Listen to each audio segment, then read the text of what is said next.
Violación de derechos fundamentales en México, donde las cárceles se han convertido en un centro de atención. Un estudio de la Comisión Nacional de Derechos Humanos evidencia que la mayoría de los penales tiene deficiencias graves como sobrepoblación y autogobierno de los presos debido a la falta de funcionarios de seguridad, la existencia de privilegios y las malas condiciones en las que viven los reclusos. Para llevar a cabo este estudio, el organismo gubernamental revisó 130 prisiones estatales, 21 centros federales de máxima seguridad y 3 prisiones militares, en los cuales se pudieron evidenciar los mismos problemas.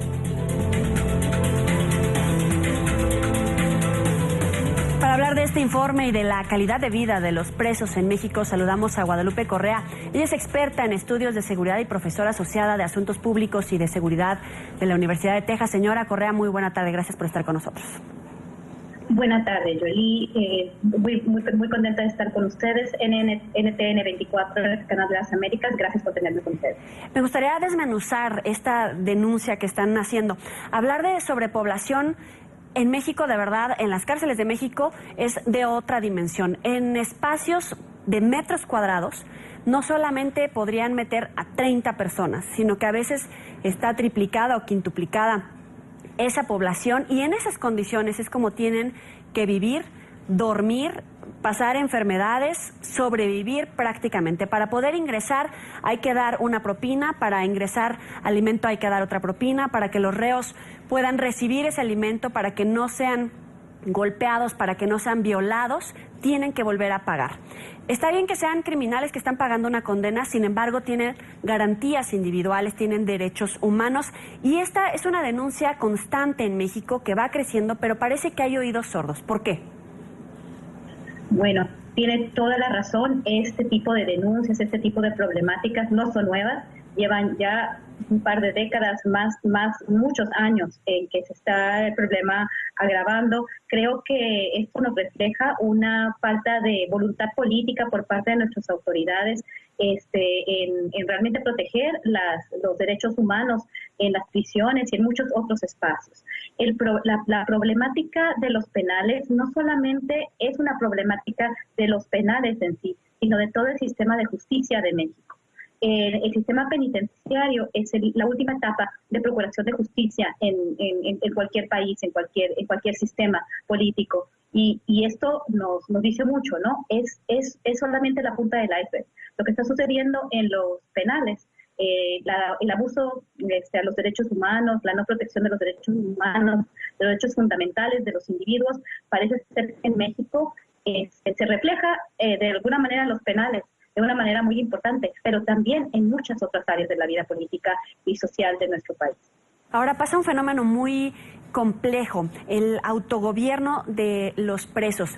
Cuando ingresaron a la llamada Reina del Sur a un penal en la Ciudad de México, en el caso de El Chapo Guzmán, se le prestó mucha atención a que estos narcotraficantes de alto nivel, casi intocables en el país, estaban denunciando que había piojos, que no les dejaban dormir, que tenían frío. Son denuncias que pasan todos los reos, sin embargo, ellos en una especie de rockstar, criminales al final, fueron atendidos en estas peticiones y las autoridades tuvieron que salir a atender estas denuncias. Hay una especie de clasificación de los reos. Mientras más tengas, más se te atiende. Y lo más grave es que son justamente estos criminales de alto nivel, de alta peligrosidad, las que dominan y someten no solamente a los otros reos, también a las autoridades que resguardan en todo caso la seguridad de estos penales.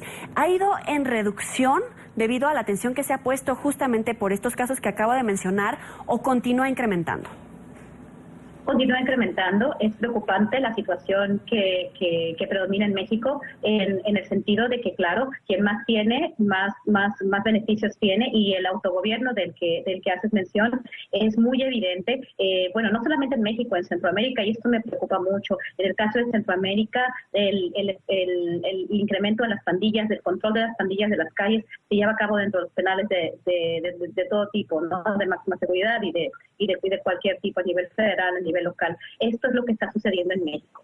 En México, los reos que tienen más dinero controlan todavía muchos negocios de narcotráfico, de asaltos, muchos tipos de delitos se llevan a cabo desde las prisiones en México, incluyendo, por ejemplo, estos secuestros express. Muchos crímenes se llevan a cabo dentro de las prisiones por este control, por este autogobierno. Está la situación cada vez más difícil y esto también nos dimos cuenta de lo que pasó en el penal de Topo Chico en febrero, cuando 50 reos pues resultaron muertos por las condiciones, ¿verdad? Y bueno, también por la corrupción que impera en estos lugares. Incluso hay algunos penales donde se sabe que no solamente los criminales, sino los exfuncionarios que están recluidos en esos lugares hacen una especie de spa. O sea, tienen sala, comedor, televisión, celulares, incluso desde ahí despachan sus propios negocios. Los criminales desde ahí organizan secuestros, ejecuciones, tienen controladas ciertas áreas de los estados.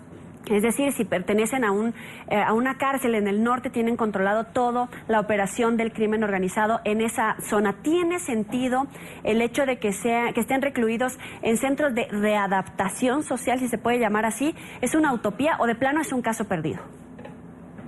Bueno, esta situación de la que estás haciendo mención y estás describiendo es una situación que lleva décadas desarrollándose. Creo que el estado en el que vivimos actualmente es un caso muy preocupante, es un caso donde, y lo hemos visto porque en la época más violenta de la guerra entre cárteles en México, vimos cómo decenas de reos escapaban de penales de Durango, Tamaulipas, Nuevo León, para poder librar batallas, ¿no? En realidad no debe ser un caso perdido, pero hoy se puede considerar como una situación de alerta máxima, porque sí, definitivamente, el crimen organizado en México, mucho de ello se opera desde las prisiones, como pasa en Centroamérica. Es una situación de máxima alerta que no puede ser un caso perdido, pero que hoy como está la situación, es un caso de máxima preocupación. Ahora, es muy complejo entender esta situación porque de todas las personas que están recluidas, estamos hablando que están mezclados personas que cometieron violación, secuestro, un robo simple como de un pan o una botella con agua, con gente que se dedicaba a secuestrar, a matar, a traficar con droga, con personas. Están mezclados todos ellos en las cárceles de México.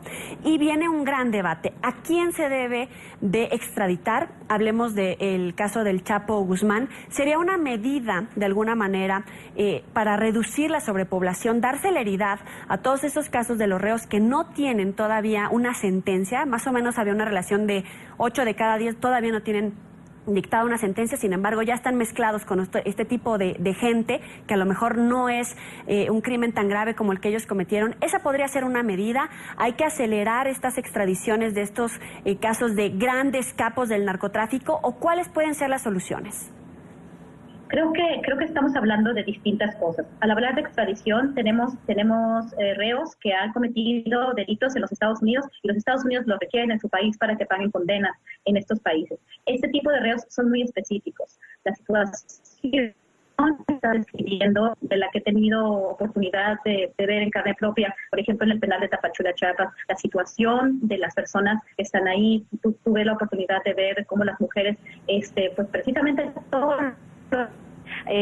a muchas de estas mujeres que están esperando sentencia, los procesos se llevan a cabo de manera muy lenta, los procesos algunos no se han llevado a cabo de una manera apropiada, hay cosas muy desagradables que se ven en las prisiones. Creo que la cuestión de las extradiciones debe de ser un caso aparte y bueno, eso lo tienen que evaluar los dos países. El caso del Chapo Guzmán y México, bueno, eso es una cosa aparte, ya se nos fue 2 veces el Chapo y bueno, eso se tiene que evaluar dependiendo con los gobiernos. Pero el caso de las cárceles mexicanas, esta diferencia en reos, estos procesos tan